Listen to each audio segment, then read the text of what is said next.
Hello viewers, আশা করি প্রত্যেকেই ভালো আছেন এবং আপনাদের দয়ায় আমি অনেক ভালো আছি। তো এসইওর যে কোর্স স্টার্ট করেছি তার 9 নাম্বার পার্টে চলে আসছি আমরা। তো আজকে দেখবো হেডিং কিভাবে কাজ করে, আসলে হেডিং ট্যাগগুলো কি, এগুলো আপনার জানা দরকার। এইচটিএমএল ট্যাগগুলো না জানলে আপনারা বুঝতে পারবেন না এসইও জিনিসটা কি এবং কোথায় কোথায় এসইও করা হয়। তো আমি সিম্পলি এটুকু পড়বো, অল্প সময় লাগবে, বেশি সময় লাগবে না আজকে টিউটোরিয়ালে। H1, H2, H3, H4, H5, H6 এগুলো দিয়ে আমরা হেডিং বোঝাই। সবচেয়ে বড় হচ্ছে H1, তারপর হচ্ছে 2, তারপরে 3, তারপরে 4, এইভাবে হচ্ছে হেডিংগুলো ইউজ করা আমি দেখাবো, সমস্যা নেই। আমরা জানি যে মোট 6টি হেডিং আছে, তার মধ্যে হচ্ছে H1 থেকে H6 পর্যন্ত। এই ট্যাগের মধ্যে লেখাগুলি সাধারণ লেখার চেয়ে একটু বড় করে দেখায়। আপনি যখন কোনো একটা, আচ্ছা আমরা এগুলো না পড়ে একটু প্র্যাকটিক্যালি দেখি, ওকে। H1 থেকে H6 পর্যন্ত আমরা দেখবো এটুকু। তো আমি এই যে এই লেখাটুকুকে কপি করে নিব, সিম্পলি কপি করে নিচ্ছি, নিয়ে আমরা এই যে নোটপ্যাড ইউজ করি, নোটপ্যাডে চলে আসবো, আসার পরে এই যে সিম্পল যে টেক্সটটুকু লেখা আছে এটা থাকবে।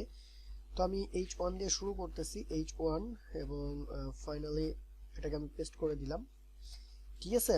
দেওয়ার পরে আমি সরি সরি সরি এটা হচ্ছে H1 এর ভিতরে এই টেক্সটটুকু থাকবে, তাই না? ওকে, এখান থেকে মেবি আমার এটা উঠে গেছে, ক্লোজিং উঠে গেছে। ওকে, তো এখন যদি আমি এটাকে কপি করি, কপি করে দেন পেস্ট করে দেই, এখানে 6টা থাকে না? ওকে, তাহলে 1 2 3 4 5 6 7 হয়ে গেছে, আমাদের 7টা প্রয়োজন নেই। ওকে, 6টা। তাহলে এখন দেখুন, আমি যদি এখানে সিম্পলি উপরেরটা H1, নিচেরটা আমি H2 করে দিব, এবং ফাইনালি তারপরেরটা আমরা H3 দিয়ে দিব, এটাই হচ্ছে কাজ, এবং তারপরেরটা H4 থাকবে আমাদের। H4 এগুলো আপনি তো মনে করতেছেন একসাথে চেঞ্জ করতেছি, দুটো চেঞ্জ হচ্ছে, এগুলো অনেক প্র্যাকটিসের ব্যাপার আছে। সো 5, এখন আমরা ফাইনালি দিয়ে দিব হচ্ছে 6।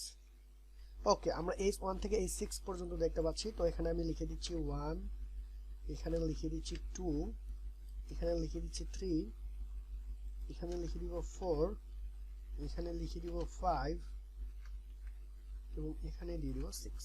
তো এখন আপনি ক্লিয়ার যে H1, H2, H3, H3 এইভাবে ক্লিয়ার। তো আমি এটা ব্রাউজারে রান করি,